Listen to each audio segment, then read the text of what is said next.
अस्सलामुअलैकुम। तो आज हम आगाज़ करने जा रहे हैं क्लास नंबर 12 का। आज की क्लास में हम लोग डिस्कस करेंगे शुड हैव मॉडल वर्ब को। स्टार्ट करते हैं आज की क्लास।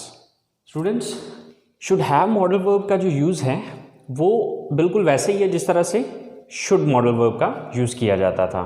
फ़र्क सिर्फ इतना आएगा कि should have modal verb should का पास्ट है, यानी कि उसी मकसद के लिए ये भी यूज़ हो रहा है जिस मकसद के लिए शुड यूज़ हो रहा था। लेकिन फ़र्क सिर्फ इतना आ जाएगा कि शुड मॉडल वर्ब को हम प्रेजेंट में यूज़ कर रहे थे और शुड हैव मॉडल वर्ब को हम पास्ट में यूज़ करेंगे। तो अब अगर हम इसकी डेफिनेशन को देखते हैं तो क्या है कि should have modal verb is used to express advisability and suggestion in the past.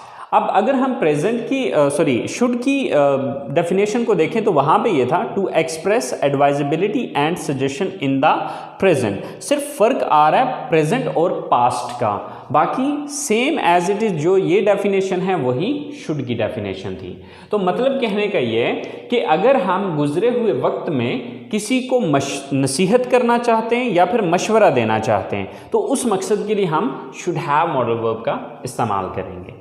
अब शुड मॉडल वर्ब में उर्दू जुमलों के आखिर में ना चाहिए, नी चाहिए, ने चाहिए वगैरह आता था, लेकिन अब शुड हैव मॉडल वर्ब में उर्दू जुमलों के आखिर में ना चाहिए था, नी चाहिए थी, ने चाहिए थे वगैरह आएगा, क्योंकि ये पास्ट की एडवाइजेबिलिटी या सजेशन है। ठीक है। अच्छा, अब अगर हम इसकी स्ट्रक्चर को देखें तो इसकी स्ट्रक्चर के अंदर एक छोटा सा चेंज आ रहा है। वो चेंज क्या आ रहा है कि शुड के अंदर हम यूज़ करते थे subject plus should plus first form of the verb plus object, लेकिन शुड हैव मॉडल वर्ब में subject plus should have plus third form. यहाँ पर वर्ब की फर्स्ट फॉर्म नहीं आएगी बल्कि वर्ब की थर्ड फॉर्म आएगी। जो यहाँ पर चेंज आ रहा है वो मेन चेंज ये आ रहा है। ठीक है। और शुड की जगह शुड हैव आ रहा है। ओके तो चले आए हम इन सेंटेंसेस को बना के ज़रा देख लेते हैं। अब जैसे कि पहले हम कहते थे कि उसे मेहनत करनी चाहिए, तो अब जब हम इसको पास्ट में लेके जाएंगे तो वो हो जाएगा उसे मेहनत करनी चाहिए थी। तो अब जब मेहनत करनी चाहिए थी आएगा तो अब ये पास्ट की एडवाइजेबिलिटी है या सजेशन है। ठीक है। तो अब उसके लिए हम इस स्ट्रक्चर को फॉलो करते हैं। सबसे पहले सब्जेक्ट उसे मेहनत करनी चाहिए थी। अब चाहे वो लड़का है चाहे वो लड़की है, तो फर्ज करें वो लड़की है, वो एक लड़की की इंग्लिश क्या होती है? She. Then should have, she should have, then third form of the verb. अब यहां पर वर्ब कौन सा है? मेहनत करना। तो मेहनत करना की इंग्लिश होती है वर्क हार्ड। अब वर्क हार्ड तो चूंकि फर्स्ट फॉर्म है तो अब यहां पर मैं फर्स्ट फॉर्म तो नहीं यूज करूंगा, तो इसके लिए मुझे वर्क की थर्ड फॉर्म यूज करनी पड़ेगी और वर्क की थर्ड फॉर्म होती है worked. She should have worked hard. She should have worked hard. उसे मेहनत करनी चाहिए थी। इसी तरह से उन्हें वक्त पर वहां पहुंचना चाहिए था। उन्हें यानी कि सब्जेक्ट कौन है? उन्हें, वो ज्यादा है। They. Then should have, then verb क्या है यहां पे? पहुंचना। पहुंचना की इंग्लिश होती है रीच या अराइव। ओके। अब रीच की जो थर्ड फॉर्म है वो है reached. They should have reached. अब कहां पहुंचने की बात हो रही है? वहां, there. They should have reached there. उन्हें वहां पहुंचना चाहिए था वक्त पर, on time. They should have reached there on time. उन्हें वक्त पर वहां पहुंचना चाहिए था। इसी तरह से उसे अपने मुस्तकबिल के बारे में सोचना चाहिए था। अब किसको सोचना चाहिए था? उसे, यानी कि वो एक लड़का भी हो सकता है, वो एक लड़की भी हो सकती है। ओके। फर्ज करें वो एक लड़का है, उसे अपने मुस्तकबिल के बारे में सोचना चाहिए था, तो वो एक लड़का है तो वो एक लड़का की इंग्लिश होगी ही। देन शुड हैव,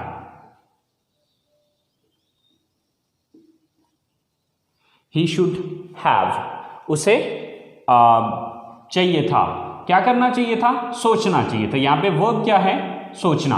तो सोचना की इंग्लिश होती है थिंक, सोचना की इंग्लिश क्या है? थिंक। तो अब थिंक की हम थर्ड फॉर्म लगाएंगे, थिंक, थॉट, थॉट। तो अब थिंक की थर्ड फॉर्म लगेगी thought. He should have thought, उसे सोचना चाहिए था, किस बारे में? अपने मुस्तकबिल के बारे में। अबाउट, अबाउट का मतलब है बारे में, अबाउट हिज फ्यूचर, ठीक है, हिज फ्यूचर, अपना मुस्तकबिल। He should have thought about his future, उसे अपने मुस्तकबिल के बारे में सोचना चाहिए था। ओके, इसी तरह आसिम को अपने भाई की मदद करनी चाहिए थी। अब यहां पर सब्जेक्ट कौन है? Asim. Then should have,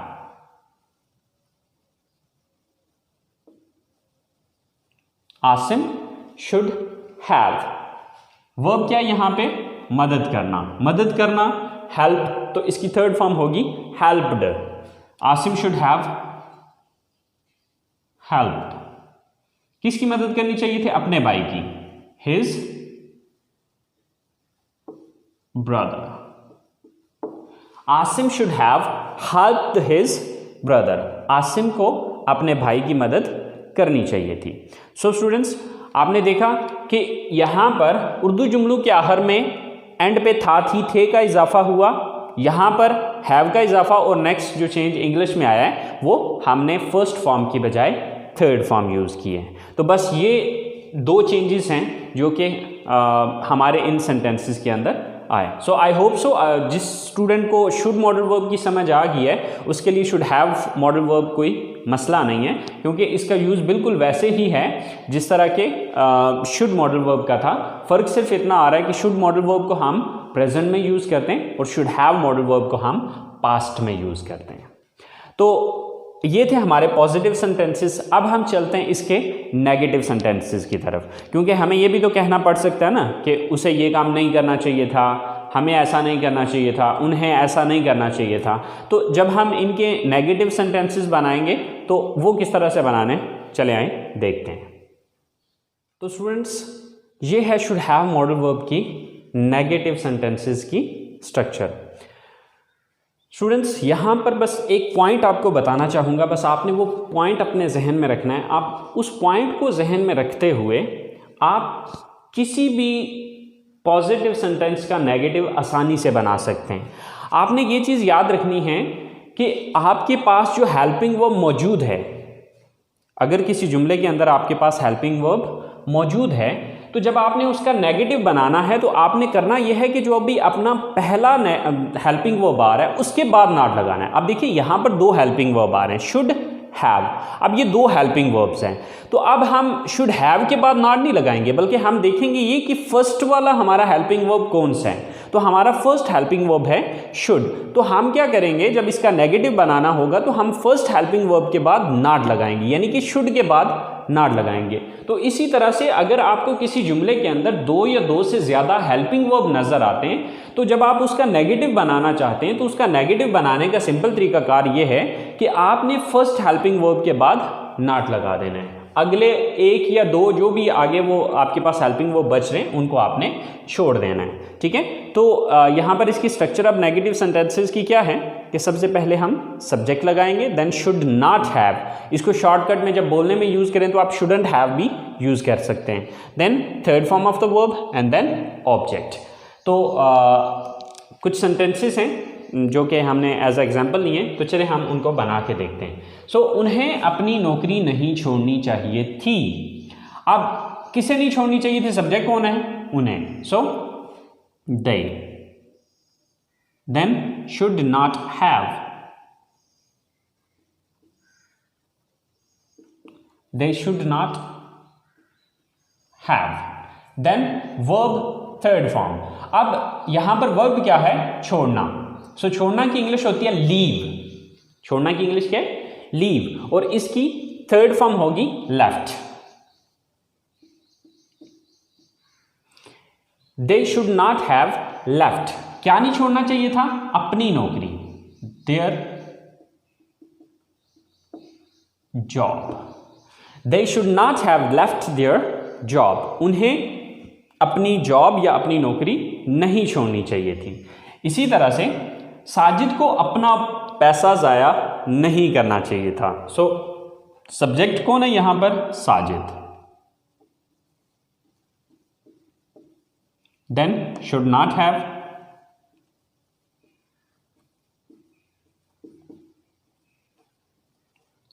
Sajid should not have. Verb क्या है यहां पर? ज़ाया करना। सो वेस्ट, तो वेस्ट की थर्ड फॉर्म होती है wasted. Sajid should not have wasted, क्या नहीं जाया करना चाहिए था? अपना पैसा, his money. Sajid should not have wasted his money, Sajid को अपना पैसा जाया नहीं करना चाहिए था। इसी तरह से आपको इस हादसे के बारे में अपने घर वालों को नहीं बताना चाहिए था। सो सब्जेक्ट कौन है यहां पे? आप, you. Then should not have,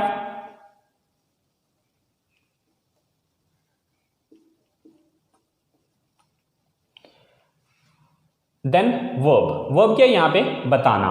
tell, बताना की इंग्लिश होती है टेल, लेकिन इसकी थर्ड फॉर्म होगी told. You should not have told, किसको नहीं बताना चाहिए था? यानी कि किसको नहीं बताना चाहिए था? अपने घर वालों को, अपने घर वालों को यानी कि योर फैमिली। किस बारे में? इस हादसे के बारे में। अबाउट, अबाउट का मतलब है बारे में। अबाउट दिस इंसिडेंट कह लें या एक्सीडेंट कह लें, दोनों सूरतों में सही है।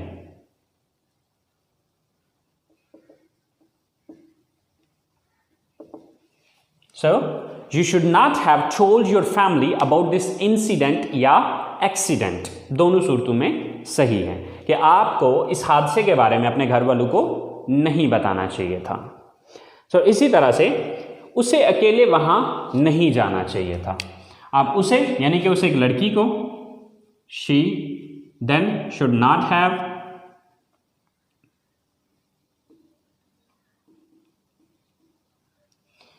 वर्ब की थर्ड फॉर्म जाना, तो जाना की इंग्लिश होती है गो, तो इसकी थर्ड फॉर्म होती है gone. She should not have gone, कहां जाना चाहिए था? वहां, तो वहां की इंग्लिश है there. She should not have gone there, अकेले, alone. So she should not have gone there alone. तो स्टूडेंट्स, अगर हम पॉजिटिव और नेगेटिव सेंटेंसेस के अंदर अगर हम डिफरेंस देखें तो सिर्फ नॉट का डिफरेंस आ रहा है, ठीक है। आप शुड के बाद नॉट लगा दें पॉजिटिव सेंटेंसेस में तो वो नेगेटिव सेंटेंसेस बन जाएंगे। सो आई होप सो स्टूडेंट्स आपको नेगेटिव सेंटेंसेस की समझ आ गई होगी। तो अब हम बात करते हैं इसके इंटरगेटिव सेंटेंसेस की। इंटरगेटिव मीन सवालिया जुमले। तो अगर हमें पास्ट में किसी से, पास्ट से रिलेटिंग कोई मशवरा लेना है या कोई नसीहत लेनी है तो उसके लिए हम सेंटेंसेस किस तरह से बनाएंगे, वो बहुत ही सिंपल और इजी तरीकाकार है, जो कि मैंने ऑलरेडी पहले भी आपको बताया हुआ है कि अगर आपको किसी मॉडल या किसी टेंस का नेगेटिव बनाना आता है तो उसका इंटरोगेटिव बनाना कोई बड़ी बात नहीं है या कोई प्रॉब्लम नहीं है। ओके, अब उसके लिए आपने करना यह है कि जिस भी वर्ड के बाद आपने नॉट का लफ्ज़ नेगेटिव में यूज़ किया था, बस उस लफ्ज़ को उठा के जुमले के शुरू में लगा देना तो वो इंट्रोगेटिव बन जाएगा।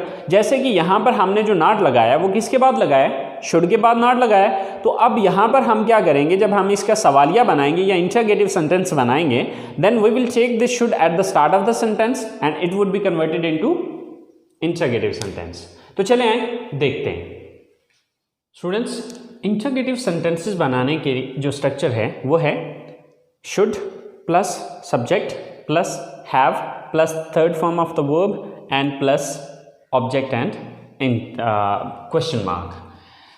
सो हमने किया सिर्फ इतना है कि यहाँ पहले शुड यहाँ पे आता था तो यहाँ से उठा के हमने इसको यहाँ पे ले आए। क्यों लेके आए? क्योंकि हमने जब नेगेटिव बनाया था तो शुड के बाद नॉट लगाया था, इसलिए हमने शुड को उठा के जुमले के शुरू में लगा दिया।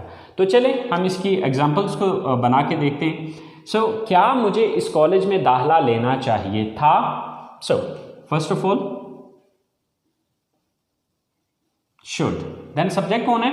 मुझे, यानी कि मुझे दाखला लेना चाहिए था। तो सब्जेक्ट कौन हुआ? मैं। तो मैं की इंग्लिश क्या है? आई। शुड आई, क्या मुझे, शुड आई हैव। यहां पे देखना है कि थर्ड फॉर्म यानी कि वर्ब क्या है यहां पे? दाखला लेना। तो दाखला लेना की इंग्लिश होती है टेक एडमिशन। अब टेक की जो थर्ड फॉर्म होती है वो है taken. So should I have taken admission, should I have taken admission, क्या मुझे दाखला लेना चाहिए था इस कॉलेज में, in this college.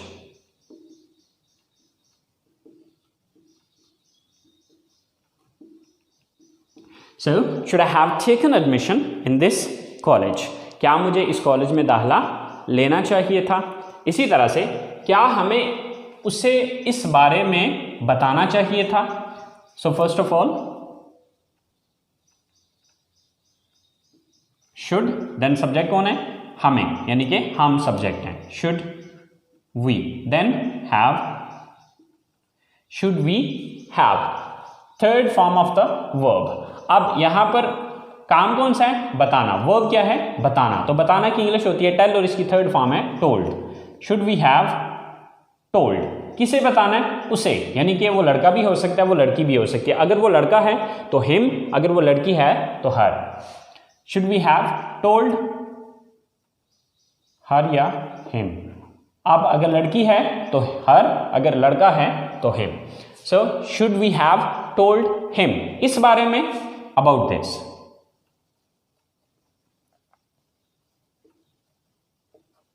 Should we have told him और हर अबाउट दिस, क्या हमें उसे इस बारे में बताना चाहिए था। इसी तरह से क्या सोहेल को इंग्लिश सीखनी चाहिए थी। First of all should, then सोहेल,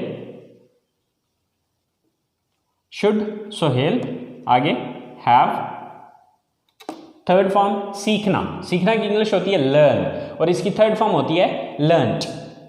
should Sohail have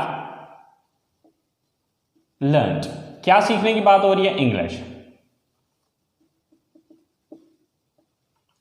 so should Sohail have learned English, क्या सोहेल को इंग्लिश सीखनी चाहिए थी। लास्ट सेंटेंस है हमारे पास, क्या आपको नया कारोबार शुरू करना चाहिए था। सो शुड, देन सब्जेक्ट कौन है यहां पे? आप। Should you, then have, after that third form of the verb शुरू करना। काम यहां पर क्या है? वर्ब क्या है यहां पे? शुरू करना। सो शुरू करना की इंग्लिश होती है स्टार्ट और इसकी थर्ड फॉर्म है started. So should you have started, should you have started, क्या शुरू करने की बात हो रही है? नया कारोबार, new business. So should you have started new business, क्या आपको नया कारोबार शुरू करना चाहिए था। सो स्टूडेंट्स, ये सिंपल सा तरीकाकार है इसके पॉजिटिव, नेगेटिव और इंट्रोगेटिव सेंटेंसेस बनाने का। सो आई होप सो आपको पॉजिटिव, नेगेटिव और इंट्रोगेटिव तीनों टाइप के सेंटेंसेस की समझ आ गई होगी। अब हम ज़रा तीनों सेंटेंसेस को इकट्ठे लिख के देखते हैं कि आया कि तीनों में डिफरेंस क्या आ रहे हैं। तो चले आए ज़रा पहले वो देख लेते हैं, उसके बाद नेक्स्ट बात करते हैं। स्टूडेंट्स, हमारा जो पहला सेंटेंस है वो है you should have gone there, आपको वहाँ जाना चाहिए था। राइट, ये हमारा पॉजिटिव सेंटेंस है। जब हम इसी को नेगेटिव में कन्वर्ट करेंगे तो वह हमारा ये सेंटेंस बनेगा you should not have gone there. तो अब अगर आप इन दोनों सेंटेंसेस को देखें तो इसमें आपको सिर्फ नॉट का डिफरेंस नज़र आएगा। ठीक है, बाकी सेम एज इट इज़, जिस तरह की ऊपर की स्टेटमेंट है वही स्टेटमेंट नीचे भी है। फ़र्क सिर्फ इतना आया कि शुड और हैव के दरमियान में नॉट आ गया है। अब इसका अगर हम सवाल बनाते हैं तो सवाल में हम क्या करेंगे, शुड को चूँकि उठा के शुरू में ले आएंगे, तो ये शुड यहाँ पे जब आ जाएगा तो ये जुमला ये बन जाएगा should you have gone there. तो यहाँ पर देखें इंटरोगेटिव वही बना हुआ है कि should you have gone there. तो स्टूडेंट्स ये छोटे छोटे डिफरेंस हैं जिनको आपको अंडरस्टैंड करने की ज़रूरत है। अगर आप इन छोटे छोटे डिफरेंसेस को समझ लेते हैं तो आपके लिए पॉजिटिव को नेगेटिव में और नेगेटिव को इंटरोगेटिव सेंटेंसेस में कन्वर्ट करना कोई बड़ी बात नहीं है, कोई प्रॉब्लम नहीं है। बस एक फार्मूला याद रखें कि अगर किसी जुमले के अंदर, यानी कि अगर किसी पॉजिटिव जुमले के अंदर आपके पास हेल्पिंग वर्ब मौजूद हैं तो आपने पहले हेल्पिंग वर्ब के बाद नॉट लगाना है तो वो नेगेटिव बन जाएगा। और जब इसी को आपने इंट्रोगेटिव में कन्वर्ट करना है तो आपने करना ये है कि उस लफ्ज़ को उठा के जुमले के शुरू में ले आना है जिसके बाद हमने नॉट लगाया था। बस सिंपल सा फार्मूला है। So I hope so students should have modal आपको क्लियर हो गया होगा। तो अपनी बात को यहीं पे आज ख़त्म करते हैं, आज की क्लास को फिनिश करते हैं। इंशाल्लाह ज़िंदगी रही तो नेक्स्ट अगली क्लास के साथ हाज़िर होंगे। लेकिन अब नेक्स्ट अगली क्लास में हम कुछ और इंट्रोगेटिव टाइप सेंटेंसेस की, यानी कि इसमें हम WH इंट्रोगेटिव सेंटेंसेस जो होते हैं उनके बारे में बात करेंगे। बहरहाल तब तक के लिए अपना ख्याल रखिएगा। इंशाल्लाह ज़िंदगी रही तो आप लोगों के साथ अगली क्लास में मुलाकात होगी। अल्लाह निगहबान।